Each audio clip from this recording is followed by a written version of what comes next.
It was past midnight when my gas tank hit empty. The highway stretched endlessly in both directions, dark and desolate, with only the occasional flicker of headlights in the distance. My GPS showed a small gas station a few miles ahead, one of those nameless rundown places that looked abandoned even when open. I had no choice. As I pulled in, the fluorescent lights flickered, casting a sickly yellow glow over the cracked pavement. The place was almost too quiet. The neon open sign buzzed faintly in the window, but the inside of the station looked empty. No attendant, no customers, just rows of dusty snack shelves and a grimy counter. I stepped out of my car, the night air thick with the scent of gasoline and something else. Something sour, metallic. The pumps were old, the kind you had to pay inside to use. I sighed, grabbed my wallet, and headed toward the store. The door creaked as I pushed it open, and a small bell jingled above my head. "Hello?" My voice sounded too loud in the stillness. No answer. A single security camera in the corner blinked its red light. Behind the counter sat an old, boxy television playing static. The shelves were half empty, the coolers humming softly, their glass doors fogged. A strange sense of unease crept up my spine. Then I noticed him. At the far end of the store, near the refrigerated section, a man stood perfectly still. He was tall, too tall, with broad shoulders and a stiff posture. His clothes looked outdated, dark slacks, a button-up shirt tucked in too tightly. His face was shadowed, but I could feel his eyes on me. Something about him was off. I forced a smile and walked toward the counter. "Anyone working tonight?" The man didn't move. I swallowed, suddenly aware of how alone I was. The silence pressed against me, heavy and unnatural. The only sound was the buzzing of the flickering lights overhead. Then he moved. Not a step, just a slight tilt of his head, as if acknowledging my presence. It sent a cold rush through me, my body screaming that something wasn't right.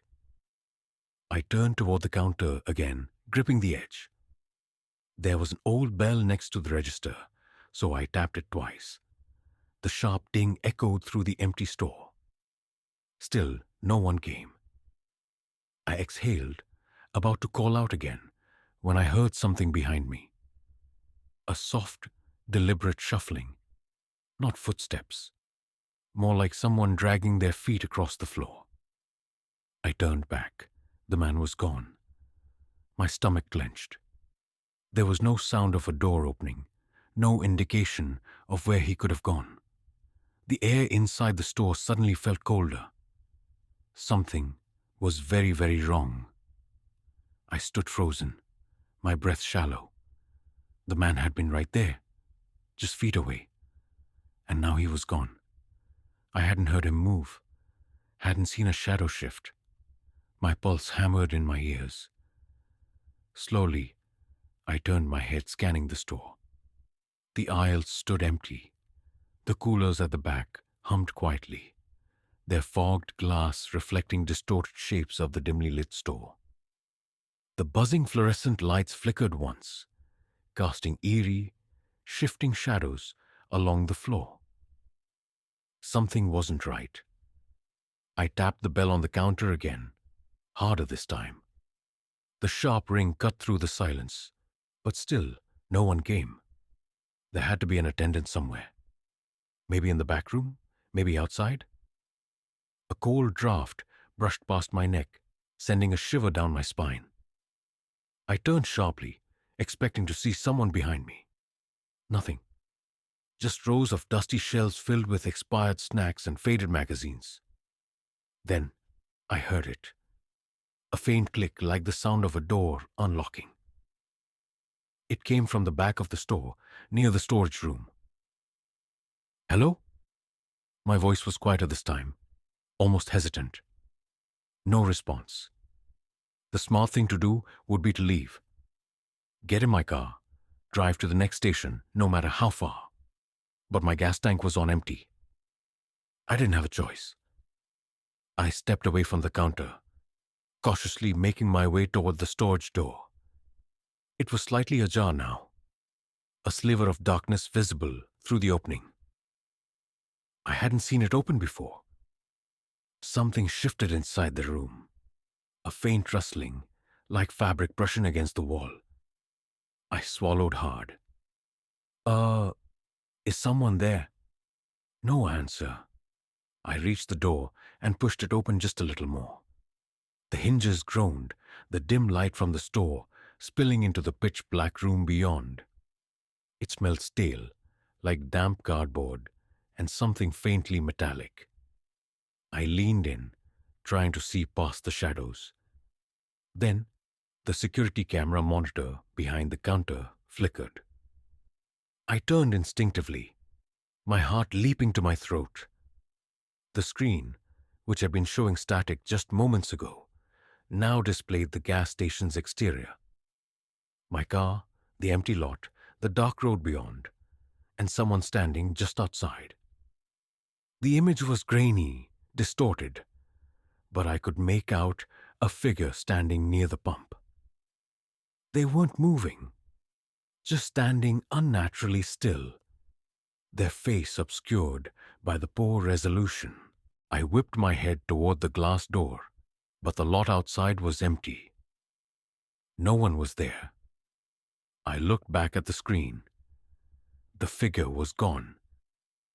A sharp thud sounded from the storage room. I spun back around, my breath catching in my throat. The darkness beyond the door seemed deeper now, like something inside was swallowing the light. I took a step back, every instinct screaming at me to leave. I reached into my pocket, fumbling for my phone. My fingers trembled as I unlocked it, my thumb hovering over the call button. Then, the overhead lights flickered violently, plunging the store into darkness for half a second. When they came back on, the man was standing at the end of the aisle, closer than before, too close. My stomach lurched. He hadn't made a sound, hadn't taken a single step that I'd heard. But now he was there, his head tilted at that unnatural angle, as if studying me. I took a shaky step back. "What do you want?" My voice was barely above a whisper. He didn't move, didn't blink. The air in the store felt heavier, pressing against my chest like an unseen force. The hum of the coolers, the buzz of the lights, all of it seemed muted, as if the world around me had slowed down. Then the security monitor flickered again, and the figure outside was back, but this time they were closer to my car. And this time there were two of them. A cold dread settled in my chest as I stared at the security monitor. The second figure hadn't been there before. Now, both of them stood unknowingly close to my car, motionless, their faces obscured by the grainy footage. My hands tightened into fists, my pulse hammering against my ribs. I needed to leave. I took a slow step back, but the man inside the store hadn't moved. He still stood at the end of the aisle, head tilted, body eerily stiff. His presence felt wrong, like something pretending to be human, but not quite understanding how. The security monitor flickered again. The figures outside had moved. Closer. One was now directly in front of my driver's side door. The other stood just behind my car, barely visible at the edge of the screen. I swallowed hard, my throat dry. My keys were in my pocket. If I ran, if I was fast enough, I could make it, get in the car, lock the doors, and floor it. I glanced back at the man in the aisle. His head had shifted. Not a normal movement, more like a sudden jerky twitch. His mouth opened slightly, but no sound came out. Then the store lights flickered, And when they came back on, he was gone. My breath got in my throat. I whipped my head around, scanning the store. The aisles were empty. The security monitor now showed nothing but static. Then, from somewhere close, too close, I heard breathing. Slow, heavy, raspy. I turned and nearly stumbled backward. He was right in front of me, not inches away, but close enough that I could see the unnatural stillness of his body, the way his eyes seemed too dark, too empty. I opened my mouth to scream, to do something, but the store lights went out completely. The darkness was suffocating, pressing in from all sides. The only sound was my own ragged breathing, the pounding of my heart. Then a whisper, not words, just a soft, chilling exhale that sent ice through my veins. And then, movement. I bolted. I didn't know where I was running, only that I had to get away. I crashed into a shelf, knocking over bags of stale chips. My hand scrambled for my phone, but the screen wouldn't turn on. The air felt thick, like the space around me had shrunk, closing in. Then, the lights flickered back, just for a second, and I saw them. The man from inside, and the two figures from outside, all standing between me and the door. Their faces weren't right, not blurred by shadows or grainy footage. They were wrong. Their mouths stretched too wide, eyes black voids. Their heads twitched in sync, slight, unnatural movements like something glitching in and out of existence. Then, as the lights flickered off again, I felt something. A cold hand gripping my wrist and pulling me into the dark. I couldn't scream. The air was too thick, my throat too tight. The grip on my wrist was ice cold. Not just physically cold, but something deeper, something that felt like it was draining the warmth from my body. I tried to pull away, but my muscles wouldn't respond the way they should, as if something was slowing me down, dragging me deeper into the dark. Then the lights flickered back on. For just a split second, I saw them. Too close. Their faces stretched into grotesque smiles, eyes wide, black pits of nothingness. The man from inside the store, the two figures from outside, standing around me in a tight circle, their bodies unnaturally still. The hand on my wrist wasn't a hand anymore. It was something else, long and skeletal, fingers stretching too far up my arm. The lights flickered again, and when they came back, they were gone. I stumbled backward, gasping, nearly falling. My wrist burned where it had been gripped, but there was nothing there. No mark, no bruise, just a lingering sensation, like something had crawled beneath my skin. The store was silent again. The security monitor was still showing static. The door was right there. I ran. I shoved through the glass door, sprinting to my car.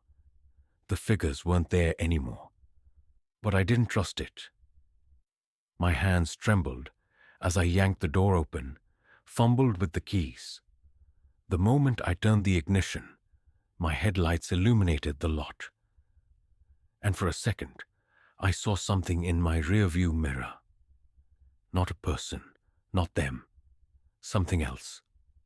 Something standing at the edge of the darkness, just beyond the reach of the light. The engine roared to life. I didn't hesitate.